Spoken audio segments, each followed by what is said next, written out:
Far away in various plainly decorated governmental rooms, people with confusing job titles are dictating trade deals, regulation, investment plans, the intricacies of environmental policy. It all feels pretty distant and dense. I'm a little person who spends most of his time in a 30-metre radius of my living room, so it's difficult to invest too much energy in global policy. But at the same time, I've heard there's a very nasty clock ticking away.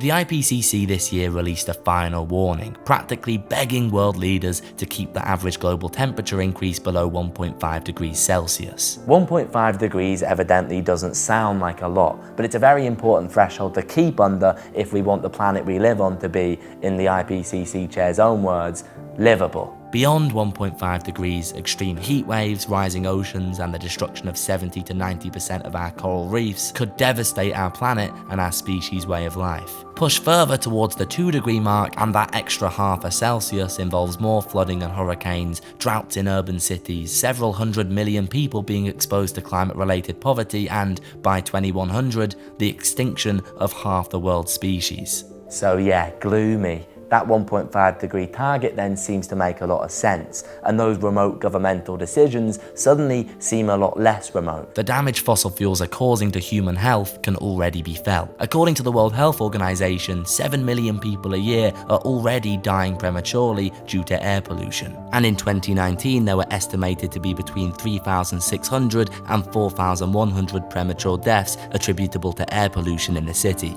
And as much as we might wish the IPCC wielded the autocratic power of a world emperor and just told everyone to, stop, that's not the case. We human beings have severed ourselves like bickering children into various competing nation states and industries with distinct and often contradictory interests. So how can such an ununified world effectively cooperate? How, to be blunt, are we going to save the planet?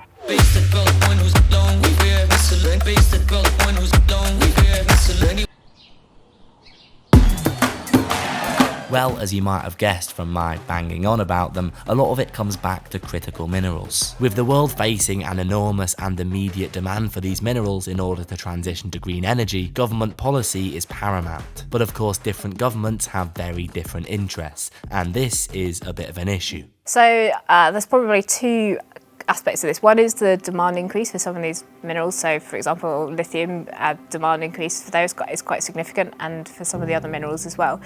And the other is around the supply chain concentration as well. So some minerals are very much concentrated in one or a couple of countries. So the rare earth elements, for example, China is the largest producer of rare earth elements in the world, and Chile and Australia dominate the lithium production, and that obviously raises issues around potential geopolitical tensions, and we've seen this already with the Russian invasion of Ukraine and the impact it's had on oil and gas supplies. And I think there's a concern that similar could happen around where these minerals are very concentrated and lots of countries are needing them. And China, of course, also dominates the production of quite a few key components for the energy transition, whether that's production of batteries, whether that's production of solar panels. So there's a concern in the West that if relations with China get worse, what does that mean for the West's ability to still rely on all these supplies from China? Now, the domination of a specific supply chain is by no means China-specific. It's exactly what the United States have done with the semiconductor chip industry, forming alliances with other producers to maintain control of a specific market, and one that's also fundamental to clean energy. But the USA and China are bitter economic rivals on the world stage, and there's always the fear that crucial technologies could be weaponized for financial gain. At a time like the present, when critical minerals play a decisive role in saving the planet, we do just sort of have to hope that everyone gets along. The set of commodities that have been crucial to the global economy for the last century is fossil fuels, oil, gas and coal, and the West has exerted a lot of leverage over different parts of the world, not least the Middle East, to try and secure its supplies of particularly oil and gas.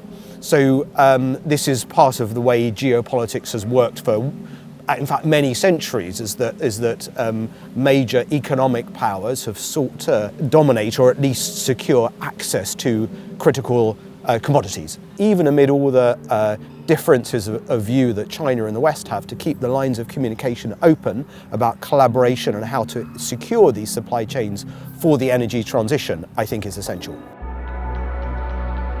Unless governments around the world work together to create rigorous new policies, growing demand for minerals and materials may not be compatible with our ambitions to transition from fossil fuels to clean energy in a way that minimises environmental and social impacts.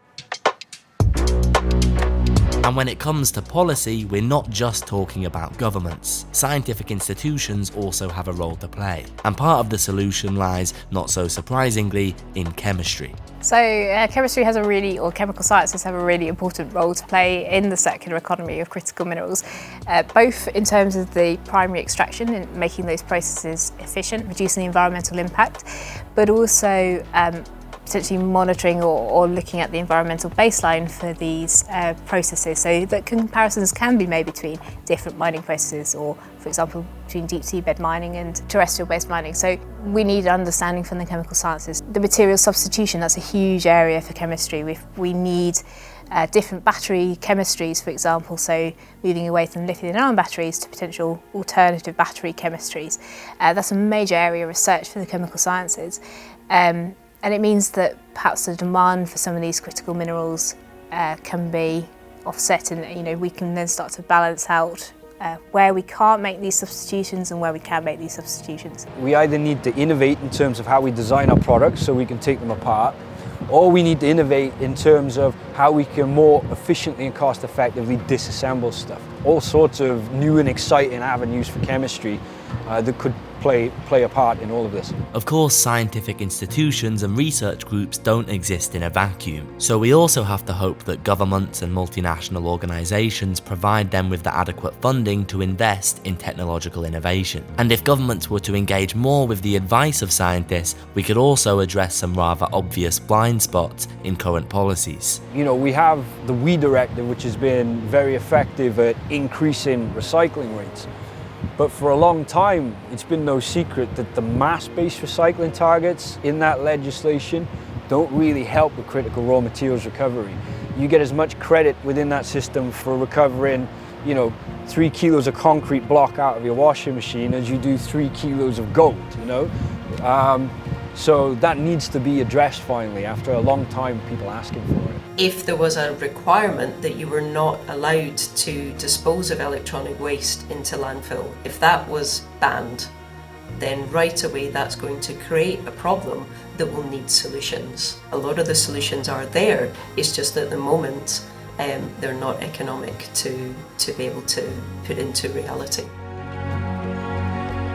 Collectively, as a species, we've reached somewhat of an impasse. It's clear that we need to solve the climate crisis facing our world, but doing this involves navigating many different competing interests. We'll need to mine heavily to source critical minerals for green technology, but we also need to protect local communities from exploitation and environmental damage. We need to cut down on e-waste, introducing a circular economy to help preserve critical minerals. But that will cost money and need support from governments, industry and consumers. We need nations to share their natural resources and technologies with one another, but the whole setup of our economic system is, for want of a better word, competitive. Of course, there are still many things individual governments can do: improving recycling infrastructure, tracking and managing the effects of primary extraction, incentivising environmentally friendly product design, and investing in cutting-edge research. Policies like these could help the fight against climate change, and governmental legislation could also ensure that other parts of the supply chain can do their part. For instance, some retailers have introduced take-back schemes where devices can be efficiently recycled to keep their critical minerals in circulation. But manufacturers could also be directed to build repairability and recyclability into their designs from the beginning. In the world of mining, individual countries will need strict regulation to ensure the practice is as sustainable as possible and isn't a detriment to local communities. Richer and more industrialized nations will also need to cooperate fairly and closely with the countries supplying natural resources. And finally, we need to make sure that critical minerals don't become the new frontier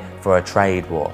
We don't want trade wars, they suck. It's too late in the game for trade wars. the biggest solution to this problem is for the West and China to continue talking, to continue finding ways to collaborate, and to see where their interests are really truly aligned. Because if there is ever, and we hope not, if there is ever a genuine crisis with regard to the supply of critical minerals because of, and we hope this doesn't happen, a conflict, an outright conflict between China and the West, that is not going to just damage the West's interest because it means that these essential raw materials, their supply may be shut off. It's going to hugely damage China's interests as well. The challenges we're facing as an international community then seem a little daunting. So the question is, will global governments be able to step up to the mark? Governments, the US government, Europe are beginning, I think, to develop the right sorts of policies. There's human ingenuity out there which has been amazing and has come to our rescue at various points at points of crisis in world history. So I'm hopeful, but it's a tough one. Many things are there to be still dealt with, but I always tend to say, if we agree that the concept is good, then do not give the reasons why it's not possible, but rather focus on the reasons to actually eliminate those obstacles and make the concept possible. As climate change intensifies and its effects are felt more vividly, expect to see more and more focus on critical minerals. To unshackle ourselves from fossil fuels and build a green, circular future before it's too late, humanity is hinging on digging up, using, and hopefully reusing a bunch of special little rocks. But geopolitics, conflicts of interest, and issues of cost make this a challenge that requires cooperation from international governments, scientists, campaigners, and consumers. As a species, we have a profound capacity for stupidity and aggression, but we also have a remarkable ability to face global challenges. Amongst all the noise and finger-pointing of the COVID-19 pandemic, teams of scientists all over the world work together to create and distribute historic vaccines. We're now facing even larger threats, and a countdown that's well on its way to zero. So we have to hope for the same level of international cooperation and scientific innovation we saw not too long ago. It's going to be a lot of work. But if I take a close look at this and imagine all the little people in it, I reckon it's probably worth it.